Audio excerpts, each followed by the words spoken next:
Hi guys, great news coming out of California, or the nation of Ka.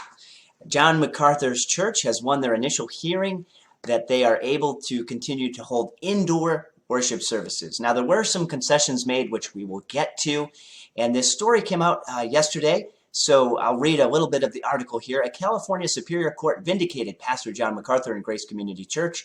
On August 14, 2020, the renowned pastor and well-known church in Sun Valley took the stance that the church is essential, and the court affirmed that position, recognizing the constitutionally protected right of churches to remain open and to hold indoor services in their sanctuary. Now, this is a big deal because essentially this fight is over where do rights come from and what is the role of the government.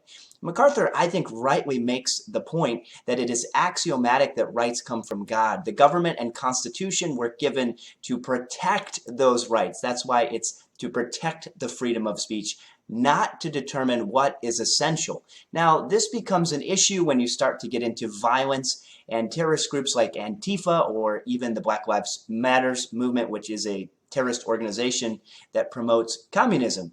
And so there are limits to these rights in terms of freedom of speech.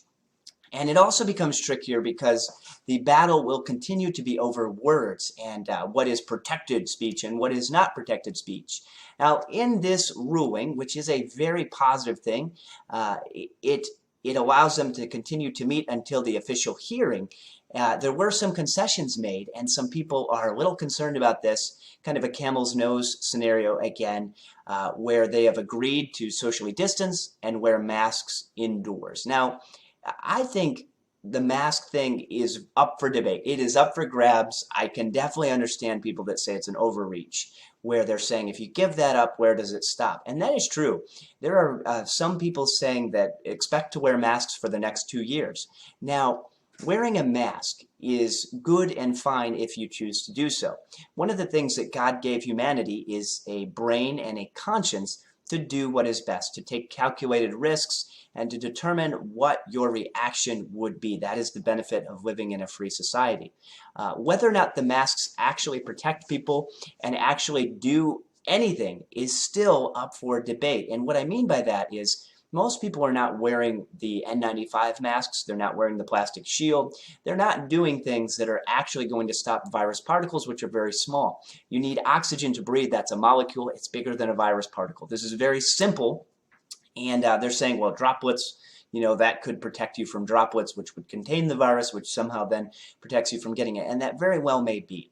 Now, MacArthur's church conceding for a time to wear masks and distance is a small concession, and I think a fair one for them to make.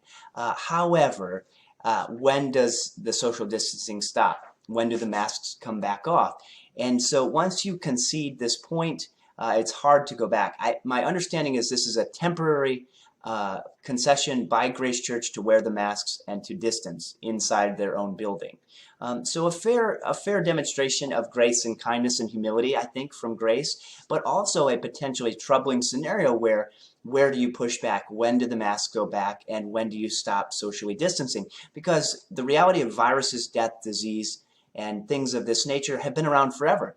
And so if you're going to do it for this, what about next flu season? Now, there are all sorts of predictions of the apocalypse and death and doom if we don't do this, and what fall's going to look like. And it's not to say that this virus is not, in fact, a very real threat. The question is making calculated judgments based on the information we have. This seems to be way overblown, and governments are clearly targeting churches, specifically here in California. In fact, in Nashville, a friend yesterday said, hey, did you see this bill? They're trying to pass well-being visits where they're going to personally visit your house and try to talk to your children and see if they're doing okay right now. And the representatives of the state of Tennessee said, no thank you, and that was canceled within the day that it came out. So governments are really testing the waters for what people will bear. And so it's important to be vigilant and diligent right now. Now, ultimately, our rights come from God. We trust Christ. God is sovereign. But there's a tension in human responsibility and God's sovereignty. And as Reformed people, it is very important to not overlook your responsibility. God uses means.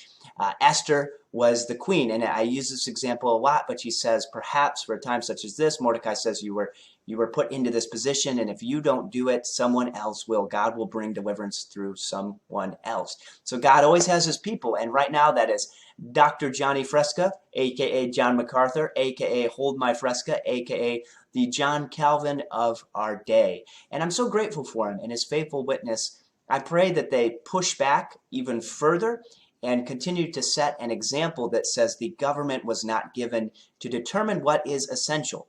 And now, again, people may try to twist this and say, abortion's essential. Abortion is murder. Murder is always wrong. Rights come from God. It's very simple. It's wrong to kill. It's wrong to steal. It's wrong to lie. These are things that God has revealed in our conscience and the reflections of his holy nature and character. As spiritual beings and physical beings, we were given a set of beliefs, which are consciences, which we know those things are right and wrong. So I'm not talking about consciousness. People have conflated that term in other videos that I've done.